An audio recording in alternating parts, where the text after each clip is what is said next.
नमस्कार दोस्तों, मैं आपका दोस्त मंगल राम चौधरी एक बार फिर से हाजिर हूं आपके सामने आपकी वही प्यारी सी क्लास लेकर। दोस्तों, अभी जो हमने राजस्थान की ज्योग्राफी में आपको जो राजस्थान का इंट्रोडक्शन करवाया, हालांकि उसमें कुछ बाकी है, लेकिन उससे पहले मैं आपके सामने उसी से चैप्टर से जुड़े हुए बहुत ही महत्वपूर्ण अभी तक जो हमने पढ़ाया है उनके क्वेश्चन लेकर आया हूं। अगर इन क्वेश्चनों को हम निकालेंगे तो निश्चित तौर से आपको एक अभ्यास बैठेगा कि क्वेश्चन है किस प्रकार से आते हैं। मैंने बहुत ही शानदार शानदार क्वेश्चन आपके लिए सामने लेकर आए हैं।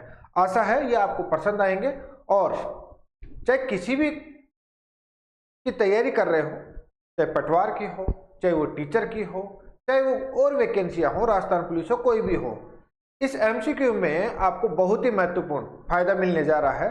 तो दोस्तों, करते हैं स्टार्ट। एक बार अगर आप हमारे चैनल पर नए आए हैं तो भैया सब्सक्राइब कर दीजिएगा और साथ ही जो बेल आइकन है उसको दबाना ना भूलें। और अगर आप इससे पहले जुड़े हुए हो तो अब तक तो हमारा मित्रता बढ़ी गई होगी और आपको इसको शेयर करना है। करते हैं दोस्तों शुरू। देखिएगा, बहुत ही मजेदार रोचक क्वेश्चन है आपके सामने। अगर मैं बात करूं तो देखिए, पहला क्वेश्चन है आपके सामने, राजस्थान किस गोलार्ध में स्थित है। दोस्तों, जो भी क्वेश्चन का आप आंसर दे तो मेरे से पहले आप कमेंट बॉक्स में जरूर लिख दें। आपको खुद को पता चल जाएगा कि आपकी तैयारी अच्छी है। तो राजस्थान किस गोलार्ध में है, और इस क्वेश्चन का जो आंसर है आपको बिल्कुल पता चल गया होगा। क्या है इसका आंसर? राजस्थान किस गोलार्ध में है? उत्तरी गोलार्ध में है या दक्षिणी गोलार्ध में है या पश्चिमी गोलार्ध में है? क्योंकि आपको पता है 4 गोलार्ध होते हैं, एक तो उत्तर, एक दक्षिण, एक पश्चिम और एक पूर्व। इन चारों गोलार्धों में से राजस्थान कौन से गोलार्ध में स्थित है? तो देखिएगा दोस्तों, राजस्थान है वो अपने उत्तरी गोलार्ध में स्थित है। कौन से गोलार्ध में स्थित है? उत्तरी गोलार्ध में स्थित है। अगर हम बात करें इससे संबंधित तो आपको पता है ये अपनी पृथ्वी है और इस पृथ्वी पर ये एक भूमध्य रेखा है जिसे हम 0 डिग्री रेखा भी कहते हैं। क्या कहते हैं? 0 डिग्री रेखा भी कहते हैं। इस रेखा के एक तो ये उत्तरी गोलार्ध है दोस्तों, और एक ये क्या है? दक्षिणी गोलार्ध है।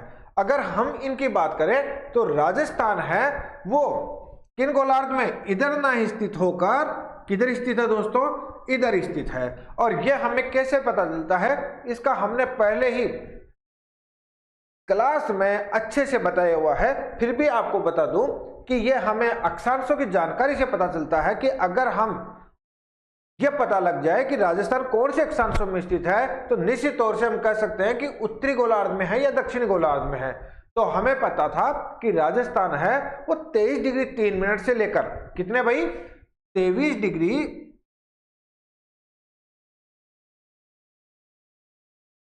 3 मिनट से लेकर कितना है? 23 डिग्री 12 मिनट। इन अक्षांशों में कौन स्थित था? राजस्थान था। और आपको पता है कौन से में? उत्तरी अक्षांशों में। कौन से में? उत्तरी अक्षांशों में। तो उत्तरी अक्षांशों में है तो निश्चित तौर से राजस्थान के इस जो ऑप्शन में है कौन से गोलार्ध में स्थित है बेटा जी? उत्तरी गोलार्ध में स्थित है। कौन से गोलार्ध में स्थित है? उत्तरी गोलार्ध में स्थित है। अगर इसके साथ ही देशांतर का भी पूछ लिया जाए तो आपका आंसर फिर अलग होगा। अलग क्या होगा मैं आपको बता दूं, देखिएगा, अलग ये होगा अगर आपको पूछ लिया जाता उत्तरी और अक्षांश और देशांतरों में, तो उत्तरी व पूर्वी गोलार्धों में, पूर्वी गोलार्धों में। तो अगर आपको केवल सामान्य इस प्रकार से पूछा जाए तो याद रखना उत्तरी गोलार्ध में स्थित है। और अगर आपको अक्षांश और देशांतर या इन ऑप्शनों के साथ पूछा जाए तो निश्चित तौर से, अगर सोचिएगा यहां पर उत्तर ऑप्शन में ना होता और ये ऑप्शन में होता तो फिर आपका आंसर क्या होता? उत्तर पूर्वी गोलार्ध में होता, क्योंकि अक्षांशों में उत्तरी गोलार्ध में है और देशांतर में कहां स्थित है दोस्तों? पूर्वी गोलार्ध में है। आशा है आपको ये अच्छे से समझ में आ गया होगा। भाई इसको शेयर कर दीजिएगा आप। तो देखिएगा नेक्स्ट क्वेश्चन की बात करें अपन, तो अपना जो सेकंड क्वेश्चन है, राजस्थान भारत की किस दिशा में स्थित है? राजस्थान भारत की किस दिशा में? देखिएगा पहला क्वेश्चन गोलार्धों से संबंधित था। उस गोलार्धों की अगर हम बात करें तो अपना आंसर एक उत्तर रहेगा। दूसरा अगर देशांतरी गोलार्ध में पूछा जाए तो पूर्व रहेगा, और अगर संयुक्त रूप से पूछा जाए तो उत्तर पूर्वी गोलार्ध में रहेगा। ये तो गोलार्धों से संबंधित बात हो गई। अब हम दिशा से संबंधित बात करें तो ध्यान में रखना है, राजस्थान है भारत की किस दिशा में स्थित है? क्या उत्तर पूर्व में स्थित है, क्या दक्षिण पश्चिम में स्थित है, क्या पूर्व में स्थित है, या उत्तर पश्चिम में स्थित है? आपको पता चल गया होगा। बिल्कुल राजस्थान है भारत के उत्तर पश्चिम में स्थित है। अगर इसकी बात करें हम तो देखिएगा यह आपको एक भारत का मानचित्र है,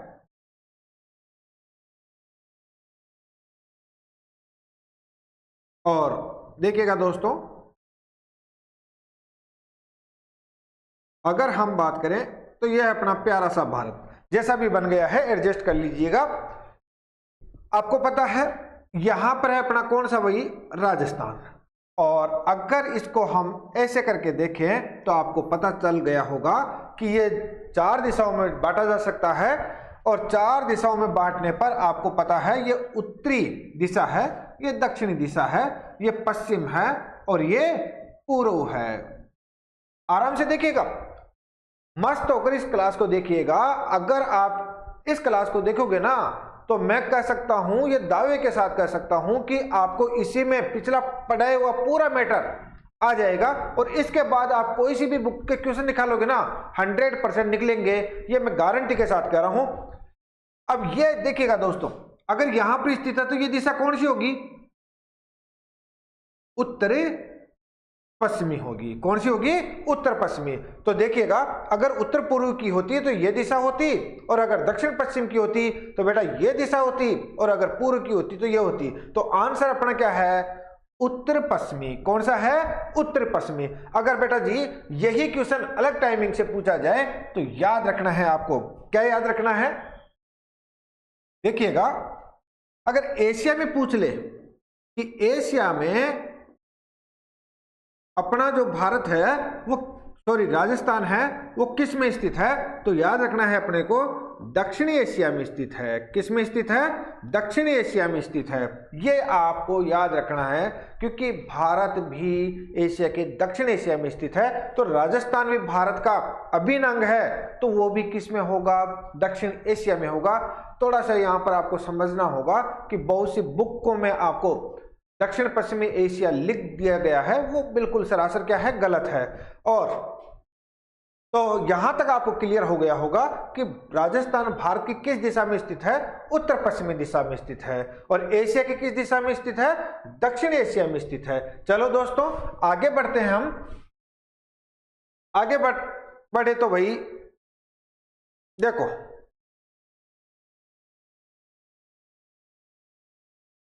यह आपके सामने आ गया है अपना क्वेश्चन बेटा। राजस्थान की आकृति है, क्या राजस्थान त्रिभुजाकार का है? क्या राजस्थान पंचभुज का है? क्या राजस्थान वृत्ताकार है? क्या राजस्थान विषम कोणीय चतुर्भुज है? तो आपको खुद को पता है अपना जो राजस्थान है। अभी अगर हम मैप को देखें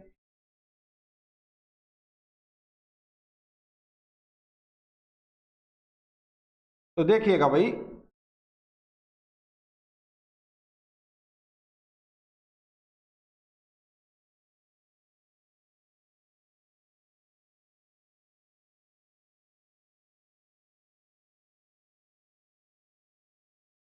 ये अपना राजस्थान है, और ये राजस्थान है तो आपको वर्ताकार तो नहीं दिखाई दे रहा होगा, पंचभुज भी नहीं दिखाई दे रहा होगा, त्रिभुज भी नहीं दिखाई दे रहा होगा, बल्कि विषम कोणीय क्या दिखाई दे रहा है? चतुर्भुज दिखाई दे रहा है। तो बिल्कुल आपका आंसर क्या है? ये लीजिएगा आपका आंसर विषम कोणीय चतुर्भुज। कौन सा है? विषम कोणीय चतुर्भुज। इसी को क्या कहते हैं? इसी को याद रखना बेटा जी, पतंगाकार कहते हैं। क्या कहते हैं भाई? पतंगाकार भी कहते हैं, पतंगाकार।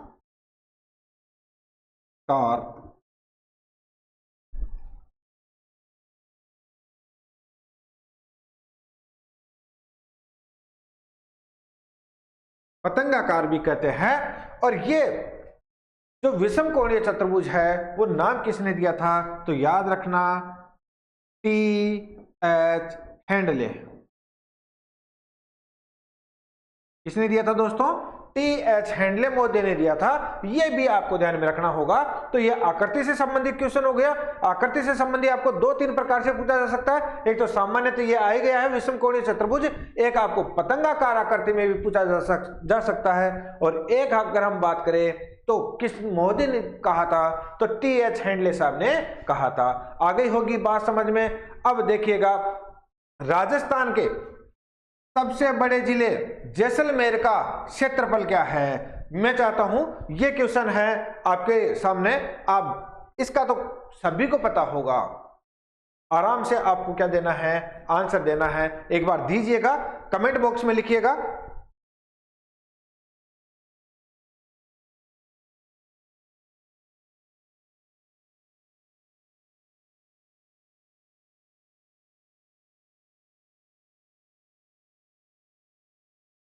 देखिएगा, दे दिया होगा आपने। चलो बढ़ते हैं आगे।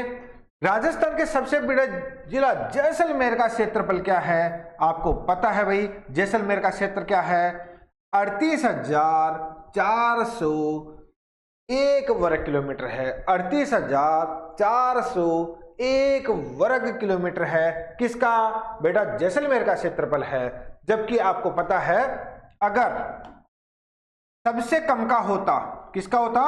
सबसे कम का होता, तो सबसे कम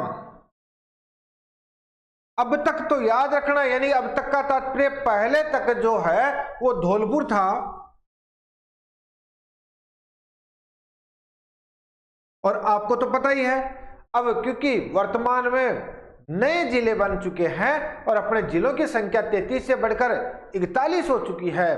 तो अब जो नए डाटे आपके अभी तक तय नहीं हुआ है कि वो जो जितने भी नए जिले बने हैं उनका क्षेत्रफल कितना है और उनमें सबसे छोटा जिला कौन सा होगा। निश्चित तौर से इतना कह सकते हैं कि धौलपुर से तो कम ही होंगे वो क्षेत्रफल में, लेकिन आपको मैं बताता चलूं कि अभी तक ऑथेंटिक डाटे नहीं आए हैं, इसलिए अभी तक आप इसी को पढ़िएगा। और धौलपुर का क्षेत्रफल कितना है? 3033 कह लीजिएगा या 34 कह लीजिएगा। 33 भी आपको मिल जाएगा, 34 भी आपको मिल जाएगा। इससे पहले कौन था? दौसा था। आपको पता है ये चीज। तो समझ में आ गया कि राजस्थान के सबसे बड़े जिले जैसलमेर का क्षेत्रफल कितना है? 38,401 वर्ग किलोमीटर है। चलिए दोस्तों, अब बात करें भाई राजस्थान के 33वें जिले प्रतापगढ़ का क्षेत्रफल कितना है। ये देखिएगा, आपके सामने दिखाई दे रहा होगा आपको। जो राजस्थान है उसका एक नया जिले का गठन कब हुआ था? आपको पता है 2008 को एक नए जिले का गठन हुआ था। और वो जो नया जिला है उसके गठन के बाद वो 33वें जिले के रूप में हुआ था, और वहां पर अच्छे क्वेश्चन पूछे जाते थे। तो उसका जो क्षेत्रफल है वो कितना है? तो याद रखना है दोस्तों, उसका जो क्षेत्रफल है आपके सामने ये रहा, 4,449 वर्ग किलोमीटर। कितना है? 4,449 वर्ग किलोमीटर। इतना है। सिंपल भाषा में याद रखें तो 4449 है। कितने हैं भाई? 44449। अरे मोबाइल नंबर तो तुम याद रखने में बहुत माहिर हो ना, तो लिख लीजिएगा 44449। ये हो गया है। आगे बढ़ते हैं दोस्तों। अगर मैं बात करूं तो देखिएगा,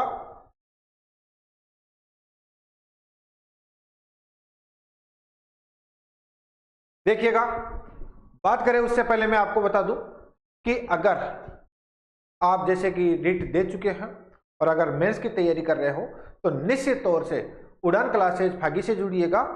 मैं इतना वादा करता हूं आपसे, निराश नहीं होंगे, हम तन मन से तैयारी करवाएंगे 100% आपका। मैं जैसा कि राजस्थान के जीके की बात करूं तो इतना कह सकता हूं कि जैसे लेवल फर्स्ट में चाहे सेकंड हो 60-65 क्वेश्चन आते हैं, उनमें से आपके सभी का दावा नहीं करता, लेकिन इतना मैं कह सकता हूं कि आपका चयन करा सके उतने क्वेश्चन हम आपको प्रोवाइड करवाएंगे। निश्चित तौर से गलत नहीं होने देंगे आपका आंसर, और सबसे अच्छी खूबी यह है कि वो जो आंसर होंगे ना वो ऑथेंटिक होंगे। तो अगर आप रीट की तैयारी कर रहे हो तो निश्चित तौर से मेंस के लिए आप जुड़े सकते हो।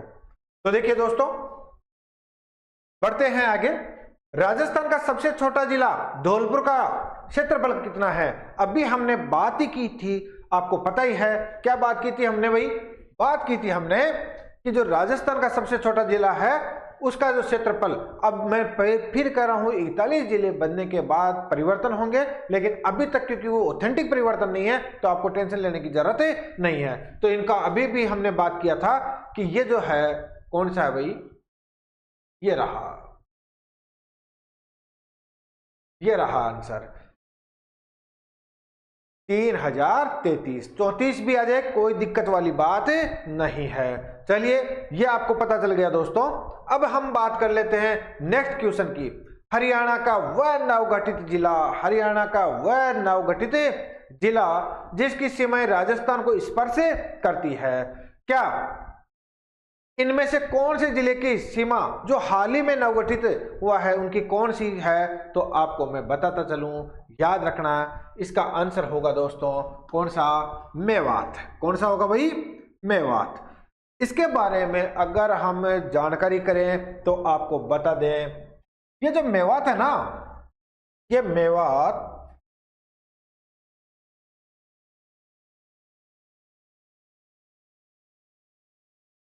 याद रखना है दोस्तों 4 अप्रैल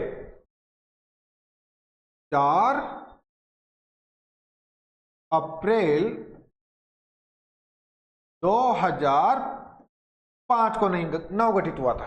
2005 को नवगठित। हालांकि 1 अप्रैल को हो जाते तो तुम भी अलग ही चीज निकालते, क्योंकि 1 अप्रैल को तो आपको पता है अप्रैल फुल वाला बन जाते। अभी हाल ही में आपको पता हो तो ट्रंप ने भी कहा था कि मैं जो चाहे कनाडा हो, चाहे वो भारत हो, चाहे चाइना हो, वो इनके ऊपर टैरिफ लगा रहे हैं और अप्रैल के महीने से शुरू कर रहे हैं, लेकिन 1 अप्रैल से ना करके वो 2 अप्रैल से कर रहे हैं। और उन्होंने खुद कहा है कि भाई 1 अप्रैल के लिए मैं इसलिए नहीं कर रहा क्योंकि अप्रैल फुल है, तो कहीं लोग समझेंगे कि मूर्ख बनाने के लिए किया जा रहा है। तो इसीलिए देखो 4 अप्रैल 2005, 4 अप्रैल 2005 को मेवात जिला बना। आपको यह भी याद रखना है दोस्तों, ये जो जिला है ना मेवात, ये जो जिला है याद रखिएगा, चलो ठीक है ना यहां तक। तो 2016 को 2016 को क्या हुआ है? नाम परिवर्तन हुआ, और नाम परिवर्तन होकर मेवात की जगह अब क्या हो गया भाई? नू हो गया है। इस चीज का आपको याद रखना है। अब मेवात न कहकर उसे हम क्या कहेंगे? नू कहेंगे। क्या कहेंगे दोस्तों? नू कहेंगे। क्लियरिटी है क्या?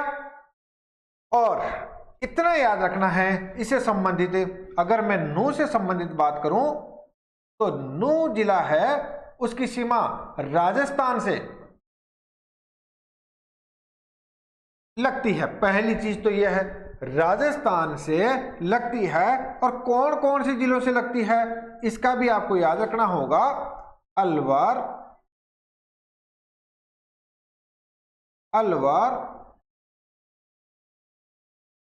डिग और भरतपुर।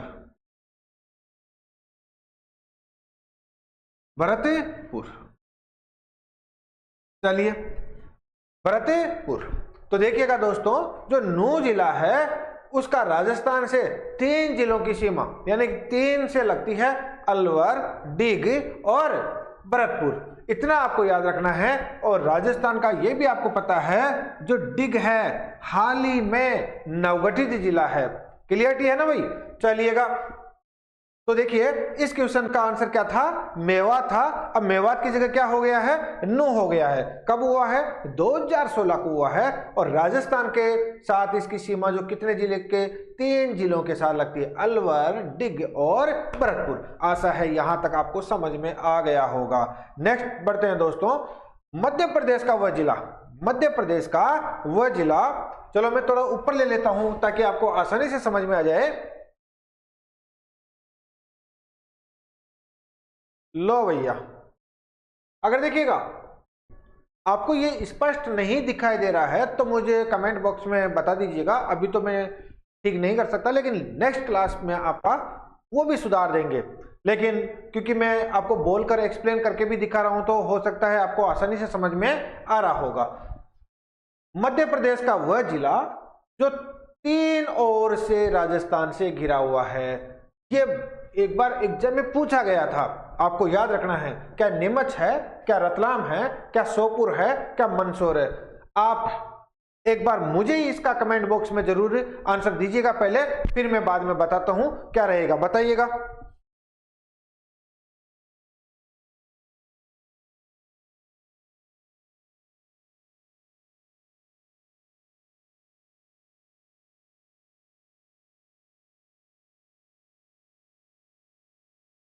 हाँ जी, बता दिया होगा।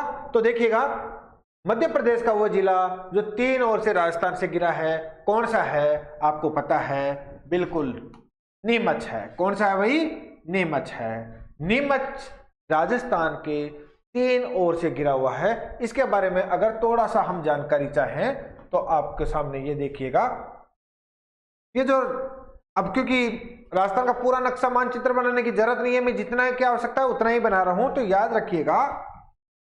देखो भाई,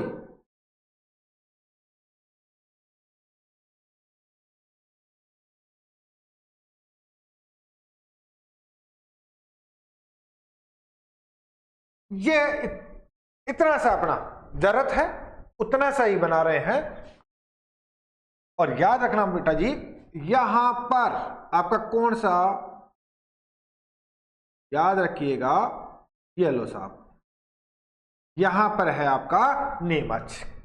तो एक तरफ तो आपको पता है इधर से लग गई, एक तरफ इधर से और एक तरफ इधर से। इस प्रकार से 3 ओर से घिरा हुआ है राजस्थान की सीमाओं से कौन, नीमच। ये तो हो गई इसके बारे में जानकारी। अब नीमच के बारे में और क्या जानकारी रख सकते हैं अपन, तो देखिएगा आपको पता है ये नीमच है, ये क्या है दोस्तों, छावनी है। क्या थी, छावनी थी। और ये लगभग कब बनी, 1822 में बनी थी। और आपको पता है इससे संबंधित जो क्वेश्चन आता है ऐसे भी आता है कि राजस्थान में जो छावनियां थी उनमें से एकमात्र ऐसी छावनी कौन सी थी जो वर्तमान राजस्थान में सम्मिलित नहीं है, उसका भी आंसर क्या है, नीमच है। तो नीमच वर्तमान में तो मध्य प्रदेश में है, लेकिन ये पहले किसके अंतर्गत आती थी, रजवाड़े के अंतर्गत आती थी, राजपूताना के अंतर्गत आती थी। इस चीज का आपको याद रखना है। और आपको तो पता ही है 1857 की क्रांति का विद्रोह यहां पर हुआ था। और मोहम्मद अली बेग ने, किसने, मोहम्मद अली बेग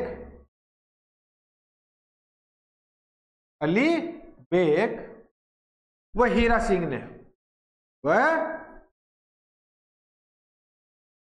हीरा सिंह ने, इनके नेतृत्व में आपको पता है नीमच छावनी में क्या हुआ था दोस्तों, विद्रोह हुआ था। आपको करना यो भी बेरो रखना है भाई। तो इस चीजों का मैं फिर कह रहा हूं, ट्यूशन ही निकालना मकसद नहीं है, मकसद है आपको इनसे जुड़ी हुई वो सभी जानकारियां एक साथ प्रोवाइड करवाना। तो दोस्तों एक बार जबरदस्त तरीके से इसे क्या कर दीजिएगा, शेयर कर दीजिएगा, ताकि इसकी गूंज उस बच्चे तक भी पहुंचे जो अभी तक कहीं पर कहीं गलियों में भटक रहा है और अभी पढ़ाई की तरफ ध्यान नहीं दे रहा है और कह रहा है तेरी गलियां, तो उस तक भी गूंज सुनाई देनी चाहिए।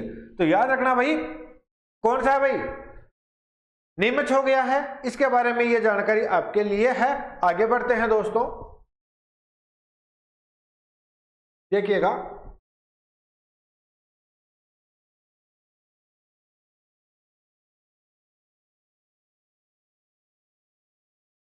देखो भाई, अगर हम बात करें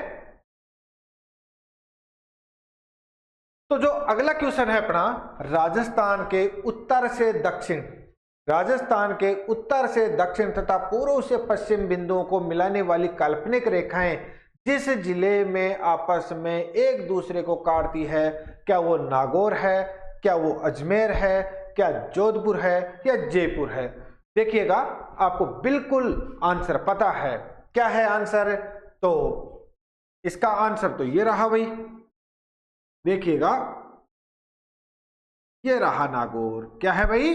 नागौर है। सही है ना, नागौर है। तो इसमें और क्या जानकारी प्राप्त कर सकते हैं? आपको पता है नागौर का लापो लाई, कौन सा भाई? एक गांव है लापोलाई, और लापोलाई गांव है वो किसमें? मकराना में। कहां पर है? मकराना।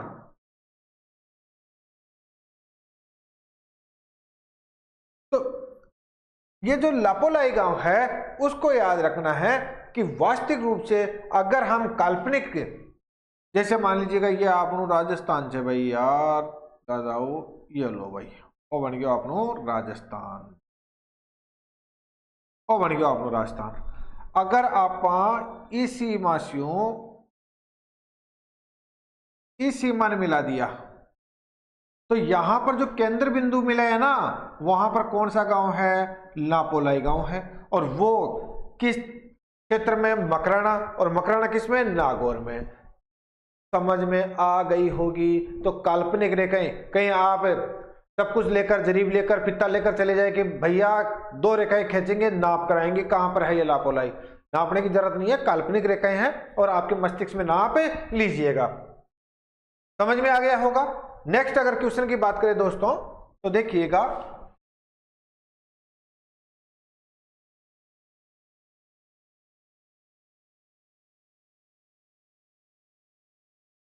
हाँ जी, राजस्थान के क्षेत्रफल निम्न में से किस देश के बराबर है? राजस्थान के क्षेत्रफल निम्न में से किस देश के बराबर है? तो अगर मैं बात करूं राजस्थान का क्षेत्रफल किस देश के बराबर है? क्या श्रीलंका के बराबर है? क्या जापान के बराबर है? क्या इंग्लैंड के बराबर है? क्या पाकिस्तान के बराबर है? आपको पता है? अगर इसके एक्सप्लेन की बात करें तो देखिएगा भाई, आंसर तो अभी मैं आपको बता ही देता हूं। क्या है इसका आंसर? जापान के बराबर है। किसके बराबर है भाई? जापान के बराबर है। अब इसका एक्सप्लेन करें तो आपके सामने ये रहा जी साहब, श्रीलंका से तो बेटा कितना गुना है? 5 गुना। कितना गुना है? 5 गुना है। इंग्लैंड से कितना गुना है? तो याद रखना 1.5 गुना से लेकर 2 गुना। इस चीज का भी आप याद रखोगे कि इंग्लैंड के लगभग 1.5 गुना से 2 गुना बड़ा है राजस्थान। और अगर पाकिस्तान की बात करें तो पाकिस्तान से राजस्थान लगभग क्या है? आधा है। क्या है? आधा है। इस चीज का आपको याद रखना होगा। क्लियर है ना? तो देखिए, राजस्थान का क्षेत्रफल निम्न में से किस देश के बराबर है? जापान के बराबर है। जबकि श्रीलंका से 5 गुना बड़ा है अपना राजस्थान, और इंग्लैंड से 1.5 से 2 गुना बड़ा है अपना राजस्थान, और पाकिस्तान से तुम अब समझ लीजिएगा, पाकिस्तान को बेचारे को धमकियां देते हो, हर प्रकार से लताड़ते हो। उसको क्या लताड़ना भाई, अपने राजस्थान से ही केवल एक ज्यादा है, यानी कि आधे हैं हम अपने इतना बड़े भारत का एक राजस्थान के हिस्से, जो हम है, पाकिस्तान से मात्र आधे हैं, तो आप समझ लीजिएगा पाकिस्तान को क्या लताड़ना। अब लताड़ना है तो हम किसको, चाइना को आंख दिखाएंगे, अमेरिका को आंख दिखाएंगे। आंख दिखाने का तात्पर्य आर्थिक क्षेत्र में लड़ाई झगड़े का काम नहीं है भैया हमारा। भारत एक हमेशा से शांतिपूर्ण सहअस्तित्व वाली नीति में रहा है, और वासुदेव कुटुंबकम की जो नीति रही है हमारी, और संविधान 51 कहता भी है ना कि शांति है वो पूरे विश्व के लिए मार्ग प्रदर्शित कौन करता है, भारत वासुदेव कुटुंबकम की भूमि। क्लियरिटी है ना। तो देखो भाई ये हो गया है। नीचे देखिएगा, राजस्थान किस देश से 5 गुना बड़ा है। अभी आ गया है तो इसका आंसर तो देखना ही क्या भाई, श्रीलंका। देखो दोस्तों, ये अगर माता जी की गली ये आपका वर्तमान नहीं है भाई, हमारा वर्तमान ये तो बराबर बना हुआ है, लेकिन याद रखिएगा वर्तमान पता अपनी कोचिंग का कहां पर है, आईसीआईसीआई बैंक के ऊपर है। इस चीज का आपको ध्यान में रखना होगा। और अगर आप हमारे किसी भी बेच से जुड़ने के लिए, चाहे ऑनलाइन हो चाहे ऑफलाइन हो, जुड़ने के लिए अगर संपर्क करना चाहे तो ये हमारे नंबर रहे, उसको आप व्हाट्सएप से अगर जुड़ना चाहे तो इन नंबरों पर संपर्क कर लीजिएगा। क्लियरिटी है। आगे बढ़ते हैं भाई। देखो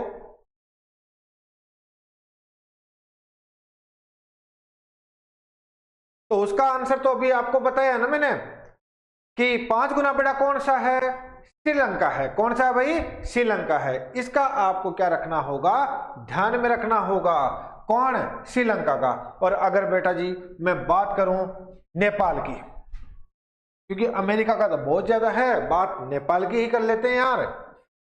नेपाल से याद रखना है अपना राजस्थान है वो 2.5 गुना बड़ा है। कितना गुना बड़ा है, 2.5 गुना बड़ा है राजस्थान। राजस्थान किस देश से 17 गुना बड़ा है, किस देश से 17 गुना बड़ा है। तो याद रखना, क्या फ्रांस से है, क्या चीन से है, क्या इजराइल से है, क्या ऑस्ट्रेलिया। आपको तो पता है, पहले मैं इसका आंसर तो पीछे बता भी दिया था और बता देता हूं। श्रीलंका है कितना गुना, 5 गुना। नेपाल कितना गुना है, 2.5 गुना। अब आ जाते हैं इस पर, 17 गुना किससे बड़ा है, तो थानबेरो है भाई इजराइल से। किससे है, इजराइल से। लेकिन अभी आपको पता है भाई, आप सोच कर देखो यार, अपन राजस्थानी 17 गुना क्षेत्रफल वाले बड़े वाले, और इजराइल सोचिएगा हमसे 17 गुना छोटा। लेकिन आपको पता है अभी गाजा में उन्होंने कितना कहर ढाया हुआ है, और गाजा में वहां पर नष्ट नाबूद करने पर तुला हुआ है। कौन, इजराइल। तो इजराइल एक टेक्नोलॉजी वाला देश भी है, और उसके पास एक अच्छे संसाधन है। ये भी आपको क्या रखना है, ध्यान में रखना है। और आपको बताता चले, इजराइल का जो राष्ट्रपति है नेतन्याहू है। कौन है, नेतन्याहू है। चलिएगा, राजस्थान का कौन सा नगर, राजस्थान का कौन सा नगर the city of mountain and fountain का शहर। इसको थोड़ा मैं ऊपर ले लेता हूं भाई।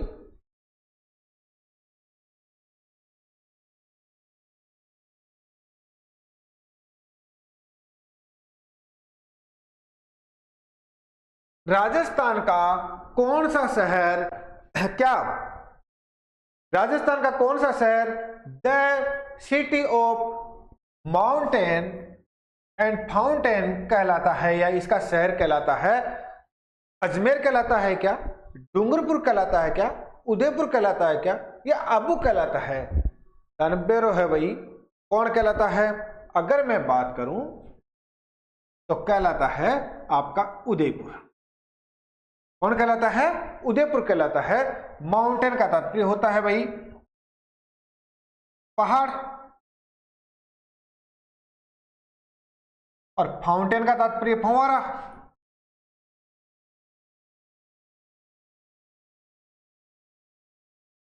तो अब भाई साहब इसको जोड़कर बोल सकते हो ना कि माउंटेन एंड फाउंटेन, यानी कि पहाड़ और फंवारों का शहर किसे कहते हैं? तो याद रखना भाई उदयपुर को कहते हैं। कभी कभी अपन इंग्लिश में रट लेते तो हिंदी में पूछ लिया जाता, तब समझ में नहीं आता, और कभी कभी हम हिंदी में देख लेते हैं और इंग्लिश में ना देखे ना, तब समझ में नहीं आता। तो दोनों कन्वर्ट है। आपको हिंदी में पूछ रहे पहाड़ व फंवारों का शहर किसे कहते हैं, तो उदयपुर को कहते हैं। जबकि आपको पता है भाई एक डेनवेर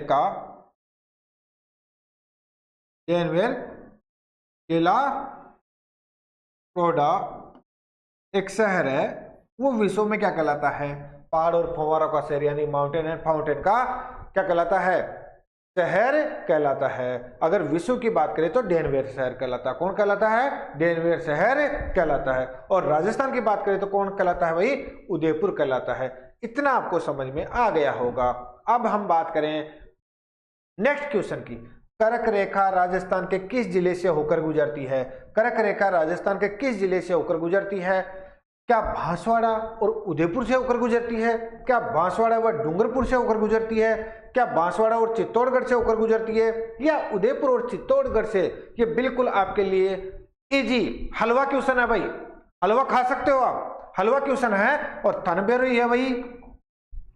कौन सा है आंसर इसका? बांसवाड़ा और डूंगरपुर, बांसवाड़ा और डूंगरपुर से गुजरती है। मैं फिर देखिएगा, मानचित्र से अपन चीजों को समझेंगे ना तो मजा आएगा भाई। और अगर इसकी बात करें तो यहां से आपकी कौन सी रेखा भाई? कर्क रेखा। कौन सी रेखा? कर्क रेखा गुजरती है। और जो कर्क रेखा गुजरती है, एक तो आपका यहां पर तो कौन सा हो गया? डूंगरपुर, डूंगरपुर। एक कौन सा हो गया यहां पर? बांसवाड़ा।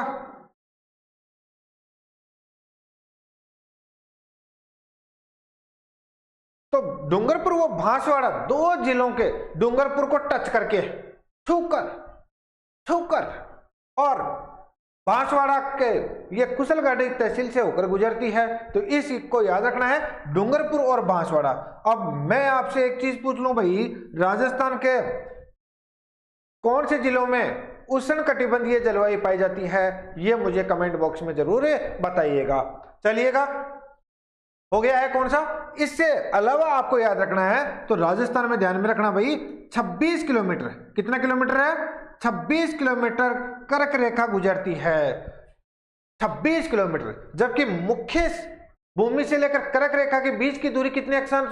0 डिग्री 27 मिनट का अंतर है। इस चीज का भी आप क्या रखोगे? ध्यान में रखोगे। और थानबेरोई है भाई, कर्क रेखा 23.5 डिग्री अक्षांश से गुजरने वाली रेखा को क्या कहते हैं? कर्क रेखा कहते हैं। नेक्स्ट क्वेश्चन की ओर बढ़े दोस्तों, तो देखो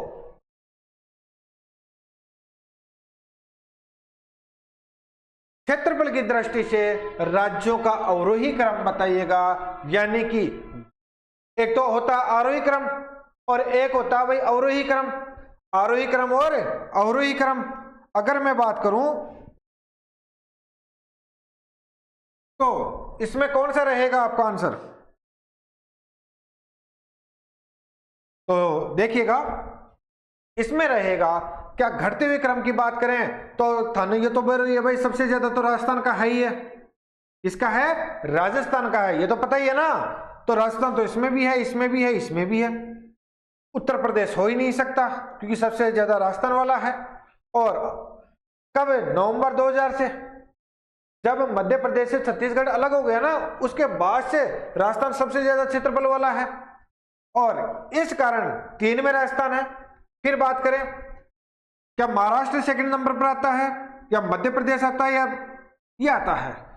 तो बिल्कुल 3 ऑप्शनों में तो मध्य प्रदेश आता है, वास्तव में सेकंड नंबर पर आता है। तो यह है, महाराष्ट्र नहीं आता तो इसको भी काटिएगा। फिर बात करें, 2 ऑप्शन बच के अपने पास, महाराष्ट्र आता है या महाराष्ट्र यहां पर भी है, यहां पर भी है, चलो यहां तक तो ठीक है। फिर उत्तर प्रदेश और आंध्र प्रदेश। तो याद रखना है दोस्तों, उत्तर प्रदेश। कौन सा है? उत्तर प्रदेश। क्यों है उत्तर प्रदेश? क्योंकि आपको पता है आंध्र प्रदेश से हाल ही में 2014 से ही कौन अलग हुआ है? तेलंगाना अलग हुआ है। इस कारण अब कौन है? उत्तर प्रदेश है। समझ में आया क्या? तो देखिएगा, हमारे कितने क्वेश्चन हो गए हैं दोस्तों? 15 क्वेश्चन हो चुके हैं। कितने क्वेश्चन हो चुके हैं? 15 क्वेश्चन हो चुके हैं। और आपको ये जो 15 क्वेश्चन है समझ में भी आया होगा, और हम लाइन टू लाइन चल रहे हैं, कोई टेंशन लेने की आपको जरूरत नहीं है। एक भी आपका जो राजस्थान इंट्रोडक्शन है, एक भी क्वेश्चन आपका बाहर नहीं जाएगा। और इंट्रोडक्शन ही क्या, दूसरी चीजें भी हम हाथ को हाथ आपको समझाते जा रहे हैं। तो इसे क्लास को जरूर रोज ज्वाइन कीजिएगा, सब्सक्राइब करना ना भूले, बेल आइकन। और एक समस्या है भाई, बहुत से लड़के कमेंट करते रहते हैं कि सर हमें आपका नोटिफिकेशन नहीं मिलता। तो मैं उन भाइयों और बहनों को कहना चाहता हूँ कि आप जब सब्सक्राइब करते हो, जिन्होंने कर भी रखा है, तो वो बेल आइकन पर जाइएगा और उस पर ऑल नोटिफिकेशन को क्या कीजिएगा, दबा दीजिएगा, ताकि आपके पास हमारा हर नोटिफिकेशन क्या हो, आता रहे। और दोस्तों इसे शेयर भी कीजिएगा। मिलते हैं फिर एक मजेदार इसी क्लास को आगे बढ़ाते हुए, तब तक के लिए मुझे दीजिएगा इजाजत। धन्यवाद।